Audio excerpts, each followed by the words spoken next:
Hello student, already আমরা flowchart এবং algorithm নিয়ে আলোচনা করেছি এর আগের ভিডিওতে। তাও একটু ছোট্ট করে যদি বলে নিই, অ্যালগরিদম হচ্ছে একটা প্রোগ্রামের যে বিভিন্ন স্টেপ আছে, বিভিন্ন ধাপ আছে, তাকে প্রকাশ করার জন্য আমরা অ্যালগরিদম ব্যবহার করছি। আর ফ্লোচার্ট কাকে বলছি? ফ্লোচার্ট হচ্ছে একটা প্রোগ্রাম করার জন্য তার বিভিন্ন ধাপগুলোকে যদি ছবির মাধ্যমে প্রকাশ করে থাকি তখন তাকে আমরা বলছি ফ্লোচার্ট। আজকে আমরা অ্যালগরিদম সম্বন্ধিত কয়েকটি বিষয়কে আলোচনা করব। তার মধ্যে সবার প্রথম যেটা আছে স্পেস কমপ্লেক্সিটি। স্পেস কমপ্লেক্সিটি আমরা কাকে বলি? যখন আমরা একটা অ্যালগরিদম তৈরি করি নির্দিষ্ট একটি প্রোগ্রাম করার জন্য, তা সেই প্রোগ্রামটার জন্য কতটা স্পেসের প্রয়োজন, এই যে ক্যালকুলেশনটা, এটাকেই আমরা বলি স্পেস কমপ্লেক্সিটি। অর্থাৎ যখন আমরা কোনো একটা ভালো অ্যালগরিদম তৈরি করব তখন কিন্তু এই স্পেস কমপ্লেক্সিটি অর্থাৎ কতটা জায়গার প্রয়োজনীয়তা আছে সেটাকে ক্যালকুলেশন করাও আমাদের প্রয়োজন, যে কারণে কিন্তু স্পেস কমপ্লেক্সিটি এই কথাটাকে আমরা ব্যবহার করি বা এই বিষয়টাকে আমরা কনসিডার করি। এরপরে যেটা আমরা করব সেটা হচ্ছে টাইম কমপ্লেক্সিটি।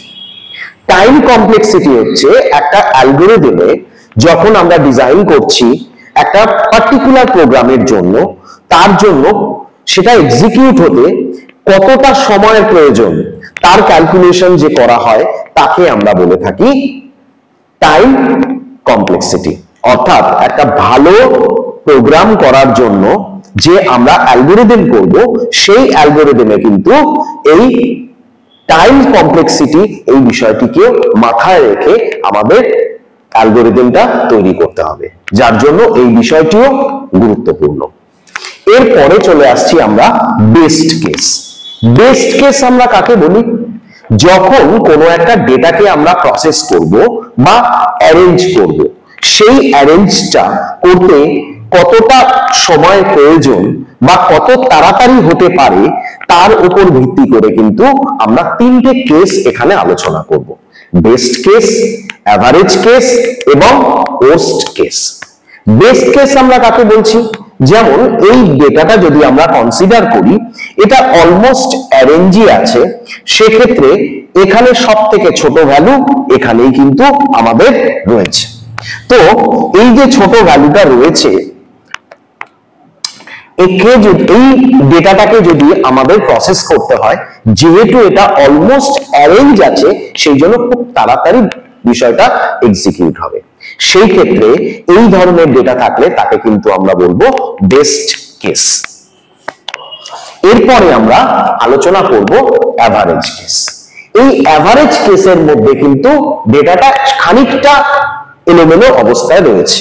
অর্থাৎ এই ক্ষেত্রে ডেটাটা যদি প্রসেস করতে হয়, এই যে সব থেকে ছোট ডেটাটা এটা কিন্তু মিডিলে আছে, অর্থাৎ এটাকে প্রথমে নিয়ে আসতে হবে। তো এটাকে আমরা বলবো অ্যাভারেজ কেস। কেন অ্যাভারেজ কেস বলবো?